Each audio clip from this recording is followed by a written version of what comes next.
مزید ویڈیوز پانے کے لیے ہمارے چینل کو سبسکرائب کریں اور بیل آئیکن کو پریس ضرور کریں۔ السلام علیکم ورحمۃ اللہ وبرکاتہ۔ میرے پیارے ناظرین، امید کرتا ہوں آپ سب خیریت سے ہوں گے۔ اللہ رب العزت سے دعا کرتا ہوں پروردگار آپ کو اسی طرح خوشحال اور شاد و آباد رکھے۔ پیارے ناظرین، یہ مہینہ حضور نبی اکرم صلی اللہ علیہ وآلہ وسلم کے نام سے نسبت رکھتا ہے، یعنی آپ صلی اللہ علیہ وآلہ وسلم اسی مہینے کے اندر اس دنیا کے اندر جلوہ گر ہوئے۔ تو ہم اگر اپنے محبوب سے محبت کرتے ہیں، یعنی نبی آخر الزماں صلی اللہ علیہ وآلہ وسلم سے محبت کرتے ہیں، تو پھر آپ کی ہر ادا کو سمجھنا بھی ہمارے لیے ضروری ہے۔ آج میں آپ کے سامنے حضور نبی کریم صلی اللہ علیہ وآلہ وسلم کے تعلق سے کچھ باتیں بیان کروں گا۔ عمرو بن سلمہ رضی اللہ تعالیٰ عنہ حضور نبی کریم صلی اللہ علیہ وآلہ وسلم کے زیر تربیت تھے۔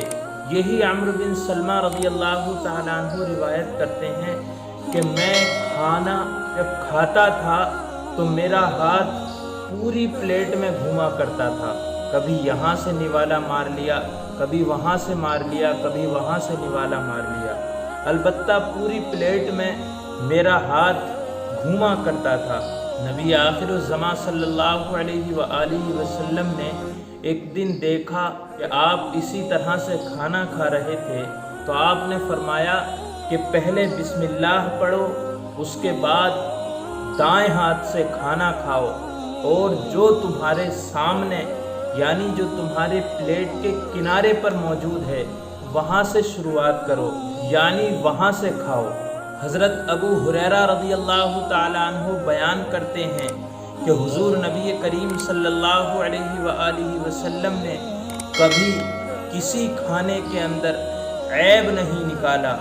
جو چیز آپ کو پسند نہ ہوتی تو آپ اس کو چھوڑ دیتے، لیکن اس کے اندر عیب کبھی نہ نکالتے، اور نہ کبھی آپ نے کسی کھانے کی برائی کی۔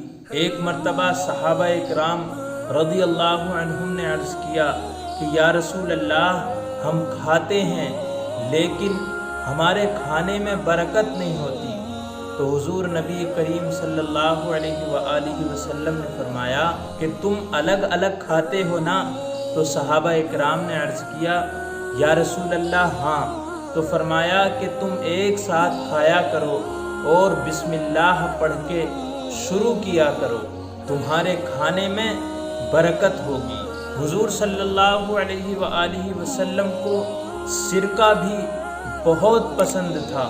حضرت جابر رضی اللہ تعالیٰ عنہ بیان کرتے ہیں کہ ایک مرتبہ آپ کو بھوک لگی، آپ نے گھر والوں سے دریافت کیا کہ کچھ کھانے کے لیے ہے، تو گھر سے جواب ملا کہ کوئی سالن نہیں ہے سوائے سرکے کے۔ تو حضور نبی کریم صلی اللہ علیہ وآلہ وسلم نے سرکہ منگوایا، اور آپ سرکہ کھاتے جاتے اور اپنی مبارک زبان سے یہ ارشاد فرماتے جاتے کہ سرکہ کتنا بہترین سالن ہے، سرکہ کتنا بہترین سالن ہے۔ پھر فرمایا کہ جس گھر کے اندر سرکہ ہو اس گھر میں کوئی بھوکا نہیں رہ سکتا۔ پھر آپ نے دعا فرمائی کہ اے اللہ، تو اس سرکے کے اندر برکت عطا فرما، کیونکہ یہ مجھ سے پہلے نبیوں کا سالن رہا ہے۔ اور فرمایا کہ وہ گھر کبھی غریب نہ ہوگا جس گھر کے اندر سرکہ ہوگا، یعنی اس گھر میں سے کوئی بھی بھوکا نہیں رہے گا۔ اور ناظرین، حضور نبی کریم صلی اللہ علیہ وآلہ وسلم سے پنیر کھانا بھی ثابت ہے، آپ اس کو بھی شوق سے کھاتے تھے۔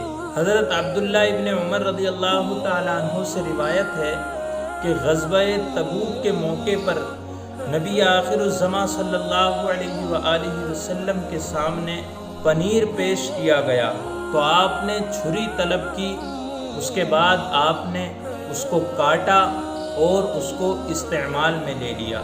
اور بھی بہت سی غذائیں ہیں جو اللہ کے رسول صلی اللہ علیہ وآلہ وسلم کو بہت پسند تھیں۔ انشاءاللہ آئندہ نبی آخر الزماں صلی اللہ علیہ وآلہ وسلم کی پسندیدہ غذاؤں کے تعلق سے ویڈیو بناؤں گا، لیکن ان باتوں سے انکار نہیں کیا جا سکتا کہ اللہ کے رسول صلی اللہ علیہ وآلہ وسلم نے جن غذاؤں کے فائدے 1400 سال پہلے بیان فرما دیے تھے، آج بھی ان کے فائدے اپنی جگہ مسلم ہیں، اور آج بھی سائنس اس بات کی تصدیق کرتی ہے کہ زندگی کی اور صحت کی تندرستی کے لیے جن غذائی چیزوں کی نشاندہی اسلام نے کی ہے اور جن کے فائدے اور اہمیت اللہ کے رسول صلی اللہ علیہ وآلہ وسلم نے بیان فرمائے ہیں،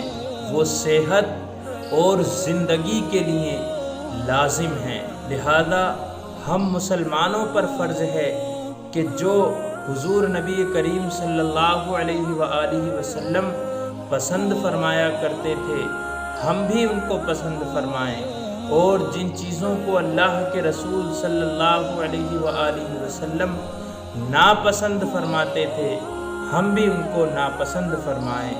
اللہ رب العزت ہمیں ان باتوں پر عمل کی توفیق عطا فرمائے اور ہمارے دلوں کے اندر محبت رسول پیدا فرمائے، آمین۔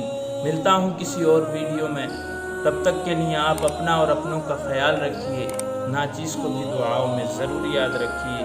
السلام علیکم ورحمۃ اللہ وبرکاتہ۔